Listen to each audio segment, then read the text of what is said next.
Hey guys, yeah, I've got about 2.5 hours before I have to leave for work. So I thought I'd come on here and do this little video on something that's very interesting. You see, about 8.5 years ago, going to be 9 in August, I did an audio follow-up video, or response video, I should say, to Doug Walker slash Nostalgia Critic's review of Care Bear's Adventures in Wonderland. The reason I bring this up is because the topic I talked about there is basically the topic I'm kind of updating here.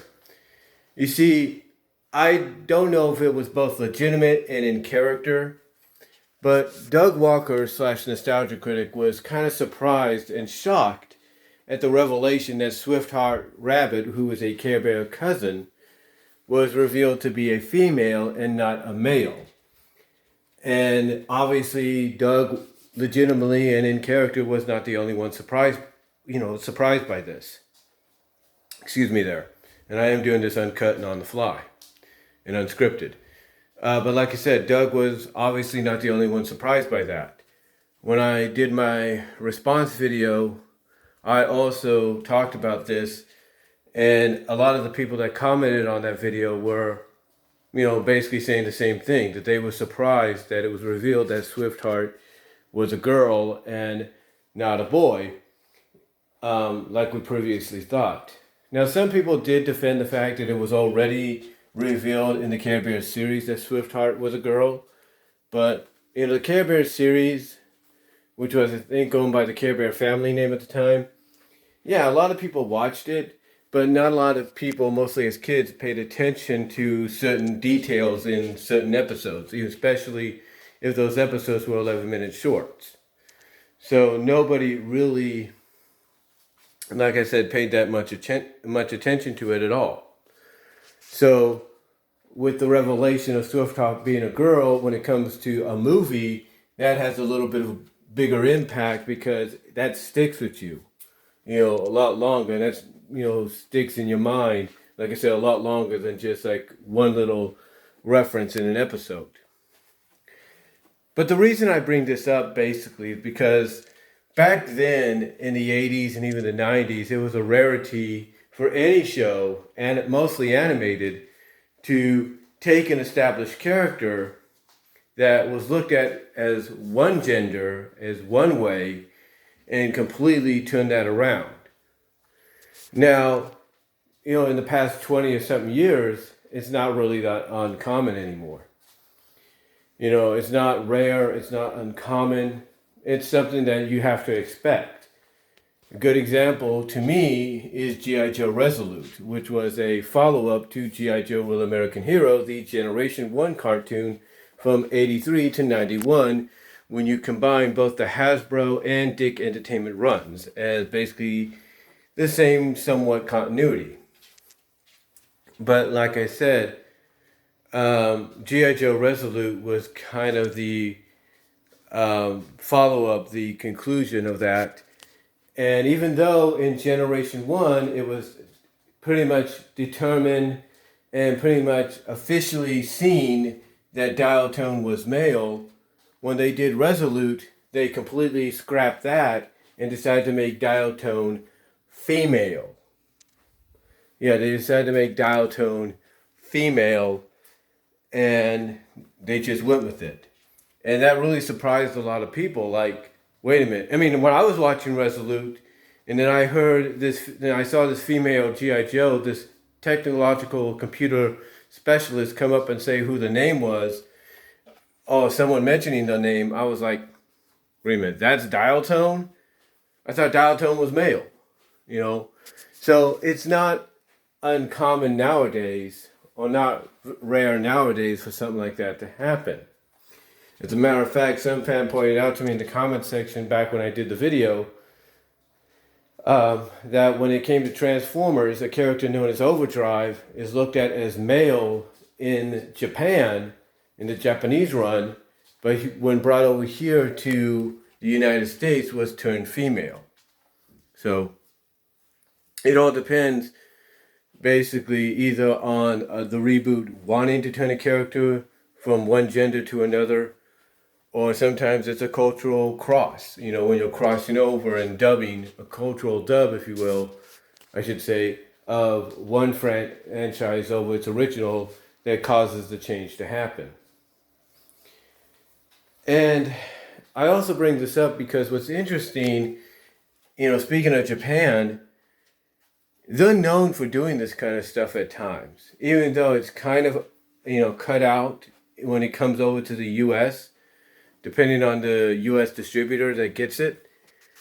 Japan is known for doing this with a lot of characters. Whether they're just like, extras or whatever, they're known for doing this. They're known for taking a male character and turning them female, or taking a female character and turning them male.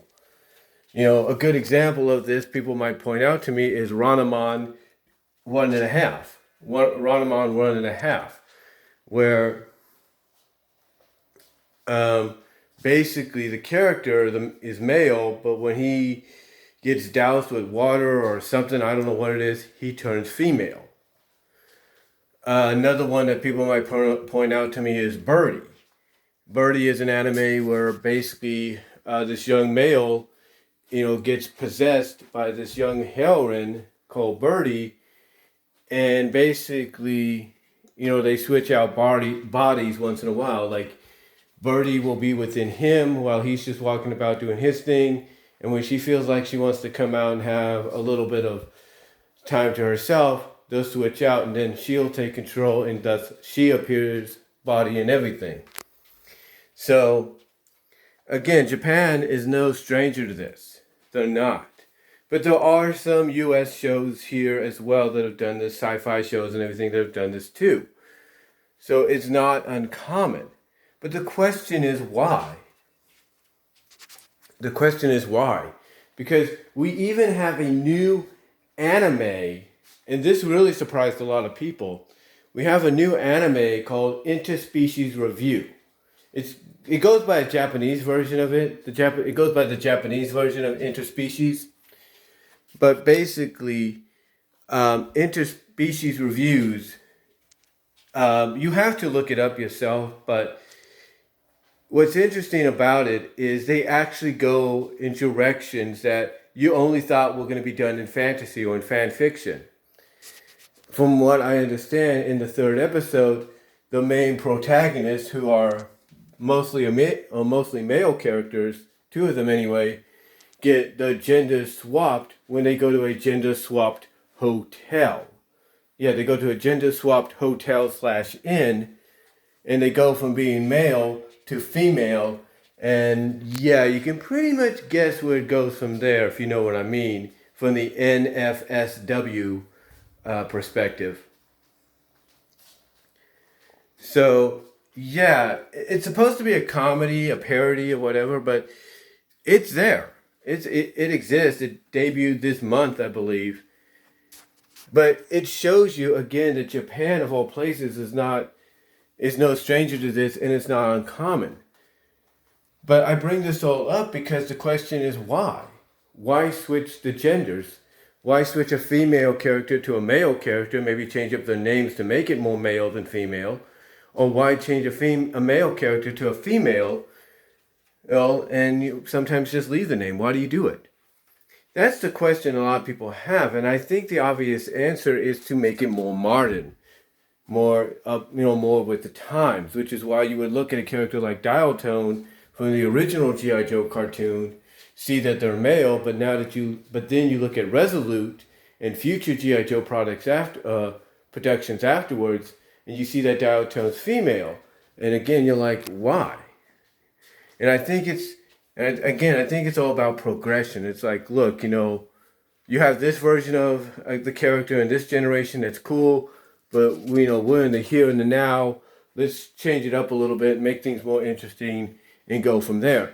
Now, sometimes people will do that because, they might feel that there's less of one gender over the other, and that's why they will take one of those genders as part of the more populated gender and turn them into the other gender to kind of equal it out. So, it's complicated in my opinion.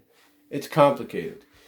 I mean, here in real life, you have a lot of males and females that want to change their genders too, or change their sexuality, or their sex orientation, or whatever their sexuality.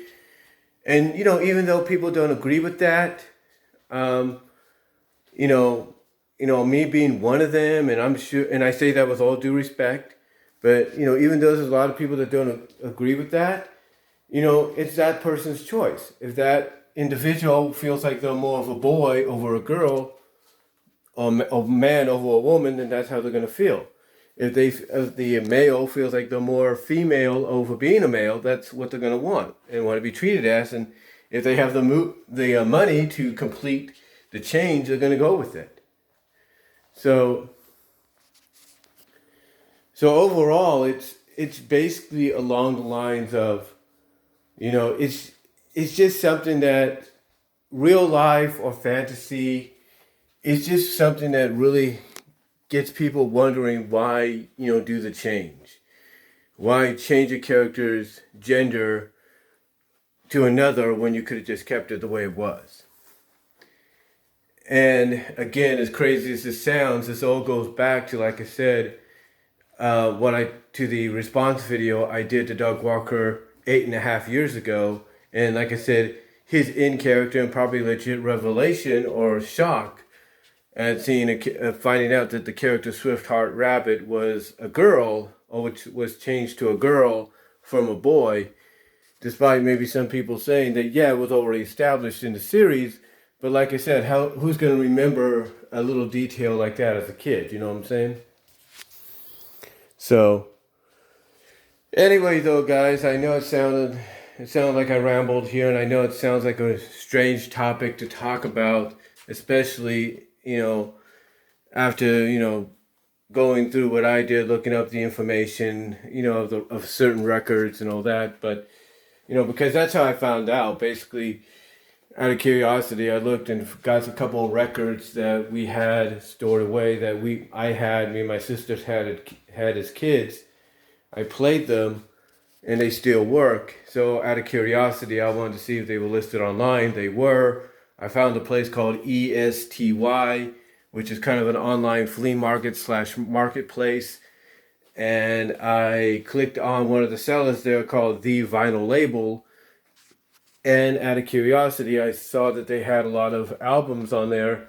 One of them that stuck out, or two of them that stuck out, was the two Care Bear movie albums, which was the soundtracks to the second and first movie. So yeah, that's kind of what got my curiosity kicking, and it just went from there. But anyway, though, I know it sounds like a strange topic to kind of discuss this morning while I get myself ready for work in just a little while, to kind of kill some time and a lot as well. But let me know what you guys think. What are your thoughts on, established franchises that either try to make follow-ups, give closure and all that, or reboot, or even do reboots.